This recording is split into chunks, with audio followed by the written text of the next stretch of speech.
जय श्री कृष्णा दोस्तों, मेरे चैनल में आज आपका स्वागत है। आज मैं बताऊंगी बहुत ही खास दिन है आज जन्माष्टमी। इसके लिए सबसे पहले मैंने क्या किया, अपना कृष्णा जी के लिए एक झूला निकाला। झूला मुझे थोड़ा पुराना सा लगा तो मैंने पहले सोचा नया ले आती हूँ, फिर मैंने कहा चलो इसी को ही सजाते हैं। तो मैंने कलर लिया और उसको झूले के ऊपर कर दिया। अब मुझे झूला चाहिए भी, बहुत सुंदर सा था और मैं मार्केट भी नहीं जा पा रही थी, इसीलिए मैंने आज क्या किया, झूले को 2 दिन पहले ही मैंने जन्माष्टमी से इसको अच्छे से पेंट कर लिया। अब हमारा झूला अच्छे से पेंट हो चुका है, बिल्कुल तैयार है ये झूला आप सजाने के लिए। लेकिन अभी भी मुझे थोड़ी सी इसमें कमी लग रही थी, तो मैंने क्या किया, इसको भी थोड़ा सा और डेकोरेट किया। पेंट तो हमारा अच्छे से हो चुका था, इसके ऊपर लगाई मैंने कुछ लीव्स और थोड़े से फूल। इससे क्या हो गया, झूला बहुत सुंदर लगने लग गया। मैंने इसके झूले के चारों तरफ फूल लगा दिए। अब मुझे इन फूलों को थोड़ा सा सुखाना था, इसलिए मैंने झूले को टेढ़ा किया और इसमें 2 मोर पंख लगाए। प्रसाद बनाना था, प्रसाद बनाने के लिए मैंने सबसे पहले एक थाली ली, उसको अच्छे से ग्रीस कर लिया क्योंकि मुझे इसमें नारियल की बर्फ़ी सेट करनी थी। अब मैंने कढ़ाई में 2 चम्मच देसी घी लिया और एक नारियल लिया। मैं ऐसे ही सूखा नारियल लेके आई मार्केट से और इसको अच्छे से ग्रेट कर लिया मैंने। मुझे मार्केट का वो चूरा पसंद नहीं आता है, इसलिए मैंने नारियल को अपने घर में ही कद्दूकस किया। मिक्स ड्राई फ्रूट लिए मैंने, काजू, बादाम, किशमिश और मगज। आपके पास जो ड्राई फ्रूट है उसे डाल सकते हो। मैंने इस तरह से थोड़े से मिक्स ड्राई फ्रूट को 2 चम्मच घी में अच्छे से भून लिया और थोड़ा सा मैंने इसमें से ड्राई फ्रूट निकाल लिया गार्निशिंग के लिए। उसी ड्राई फ्रूट के बीच में मैंने डाल दिया 1.5 कप नारियल का चूरा। आप क्वांटिटी बिल्कुल ध्यान रखें, जिस तरह से मैं बना रही हूँ इस तरह से बनाओगे तो आपकी बर्फ़ी बहुत बढ़िया बनेगी। 1.5 कप नारियल के चूरे को हम अच्छे से भून लेंगे। जब ये हमारा भून जाएगा तो हम इसे निकाल लेंगे और इसी कढ़ाई में 1 कप हमने शक्कर लिया है और 4 चम्मच हमने इसके बीच में पानी डाला है। पानी बहुत ज़्यादा मत डालें, नहीं तो बर्फ़ी ख़राब हो जाएगी। अब जब भी आप गुड़ की चाशनी बनाते हैं ना, तो इसमें आपको टेंशन नहीं रहती है कि बहुत अच्छे से हमें 1 तार की या 2 तार की चाशनी बनानी है। बस चाशनी को हल्का सा मेल्ट करो और 1 मिनट पका लो, उसमें आपकी बर्फ़ी बहुत अच्छी सेट हो जाती है। और गुड़ की चाशनी बनाने का बहुत ही आसान तरीका है और फ़ायदेमंद भी है। अगर आप गुड़ से इस तरह से नारियल की बर्फ़ी बनाते हैं तो वह हेल्दी भी है। इसके बीच में डाल देंगे हम 1 चम्मच छोटी इलायची और चीनी को पिसा हुआ उसका पाउडर। अब डाल देंगे भुना हुआ नारियल। इसको हम अच्छे से मिक्स करेंगे और 1-2 मिनट हम इसे भूनेंगे कि जैसे ही ये कढ़ाई को छोड़ने लग जाएगा हम गैस को बंद कर देंगे। अभी हमारा अच्छे से भून चुका है। इसे हमने जो ग्रीस की थी थाली उसी के बीच में डाल दिया। अब चम्मच की हेल्प से हम इसकी कोई भी शेप दे देंगे।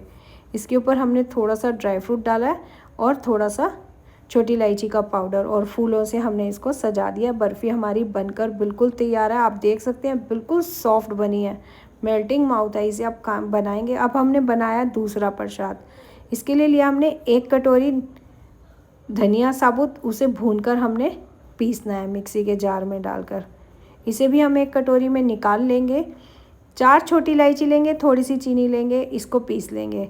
क्या होता है, छोटी इलायची बहुत जल्दी पीस जाती है अगर चीनी डालकर इसको आप पीसते हैं तो।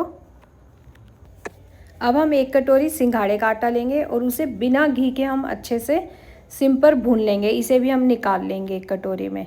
फिर हम 2 चम्मच घी डालेंगे और इसके बीच में डालेंगे हम थोड़े से ड्राई फ्रूट।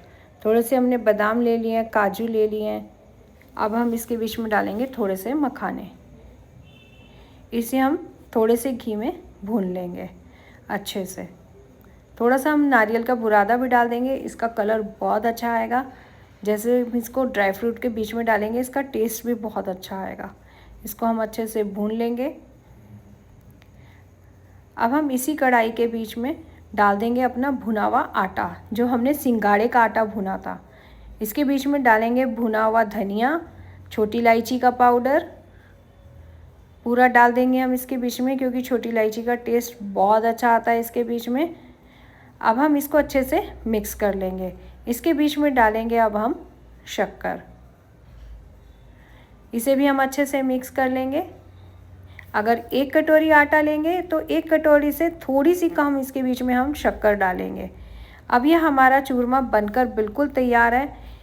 इसे आप फास्ट में अच्छे से खा सकते हैं। अगर आपने खाली धनिए से बनाया ना तो वो ज़्यादा खाया नहीं जाता है। अगर आप इसके बीच में थोड़ा सा सिंघाड़े का आटा डालकर बनाएंगे ना तो आप इसे फास्ट में जब फास्ट खोलेंगे तो बहुत अच्छा लगता है। इसे भरपेट खा सकते हैं। इसके ऊपर से हम गार्निशिंग कर देंगे ड्राई फ्रूट के साथ, जिससे ये दिखने में बहुत अच्छा लगेगा। अब हमारा प्रसाद भी बनकर तैयार है। हमने चूरमे का प्रसाद भी बना लिया और हमने बर्फ़ी भी बना लिया। अब हमने अपने कृष्णा जी को सजाना है। उसके लिए सबसे पहले हम एक टेबल के ऊपर कपड़ा बिछाएंगे। अब हमने कृष्णा जी को स्नान कराया। सबसे पहले हमने कृष्णा जी लिए, उनको गंगा जल से स्नान कराया और कृष्णा जी को अच्छे से पोंछकर हमने सजाना शुरू कर दिया। जन्माष्टमी है तो कृष्णा जी ने नए कपड़े पहनने ही थे, तो इसको हमने बहुत सुंदर सजाना कृष्णा जी को। जिस तरह से हमारा मन करता है ना कि हम भी अपने बर्थडे पर खूब अच्छे से तैयार हों, बिल्कुल उसी तरह से कृष्णा जी को भी हमने बहुत अच्छे से सजाया। हाथों में कंगन पहनाए, माला पहनाई, नई ड्रेस लेके आए। इस तरह से कंगन पहनकर तो कृष्णा जी इतने सुंदर लग रहे थे, एकदम से उनकी छवि मन को मोह रही थी। अब हमने उनके ऊपर मुकुट भी लगा दिया। अब कृष्णा जी बनकर बिल्कुल तैयार थे, लेकिन बांसुरी के बिना कृष्णा जी तो मज़ा नहीं आता। बांसुरी भी हमने उनके पास रख दी। अब लिया हमने झूला, उसके बीच में डाला हमने कृष्णा जी के नीचे आसन बिछा दिया और कृष्णा जी को उसके बीच में बिठा दिया। अब आप देख सकते हैं हमारा सिंपल सा झूला बनकर कितना बढ़िया तैयार हुआ है और हमारे कृष्णा जी भी बिल्कुल तैयार हो चुके हैं। अब झूला है तो डोरी तो चाहिए थी, इसलिए मैंने एक छोटा सा गोटा लिया और उसको बांध दिया झूले को। अब इन्हें सजाया मैंने फलों के साथ। अब जब तक हमने कृष्णा जी को भोग के लिए सामान नहीं रखेंगे तब तक कृष्णा जी की जन्माष्टमी में मज़ा नहीं आता। लिए हमने थोड़े से फ्रूट जिसमें केले और सेब थे, इनको हमने कृष्णा जी के दोनों साइड रख दिया। बहुत सुंदर लग रहे थे कृष्णा जी हमारे, और ऐसे लग रहा था कि मैं उनको लगातार देखती ही रहूं। और लिए हमने कुछ फ्रेश फूल। अब फ्रेश फ्लावर्स के साथ हमने चारों तरफ से कृष्णा जी के फैला दिए फूलों को। और गुलाब के फूल जैसे ही हम फैलाते जा रहे थे ना, इनकी खुशबू कृष्णा जी के साथ बहुत अच्छी लग रही थी। फूलों से हमने कृष्णा जी को सजा दिया। अब लगाना है हमने प्रसाद। अब कृष्ण जन्माष्टमी है तो जब तक कृष्णा जी को हम अच्छे से सजाएंगे नहीं तो मज़ा नहीं आएगा। अब बहुत ही महत्वपूर्ण दिन है। अभी हमने आपको बर्फ़ी बताई थी कितनी सुंदर बनकर तैयार हुई है। हमारा चूरमे का प्रसाद, बर्फ़ी का प्रसाद बनकर बिल्कुल रेडी है। इसको हमने कृष्णा जी को भोग लगाने के लिए आगे रख दिया। अब हमने चनामत भी बनाया था, थोड़ा सा मक्खन भी निकाला था। तो माखन चोर है तो माखन के बिना तो उनका प्रसाद आधा है। अब कृष्णा जी हैं, बाल रूप है तो चॉकलेट के बिना भी मज़ा नहीं आता, इसलिए हमने उनके सामने कुछ चॉकलेट भी रखी। पंचामृत भी हमारा बिल्कुल तैयार था। इस तरह से हमने कृष्ण जन्माष्टमी के लिए हमने सारी चीज़ें अच्छे से तैयार कर ली और मेरा बहुत अच्छा लग रहा था। आज के दिन मैं अपनी पूरी फैमिली की सुख शांति के लिए प्रार्थना कर रही हूँ। यहाँ पर श्री कृष्ण जी के जन्मदिन की उनको बहुत बहुत मुबारक। और अगर आपको हमारा ये ब्लॉग पसंद आ रहा है तो आप मुझे ज़रूर बताएं, कमेंट ज़रूर करें, हैप्पी जन्माष्टमी लिखें। इस तरह से आप हमने लास्ट में आरती करी और कृष्णा जी से हमने प्रार्थना की, कृष्णा जी को जन्मदिन मुबारक बोला। Happy Janmashtami to everyone. अगर हमारा ब्लॉग आपको पसंद आ रहा है तो लाइक करें, कमेंट करें, शेयर करें। हैप्पी जन्माष्टमी लिखना ना भूलें। जय श्री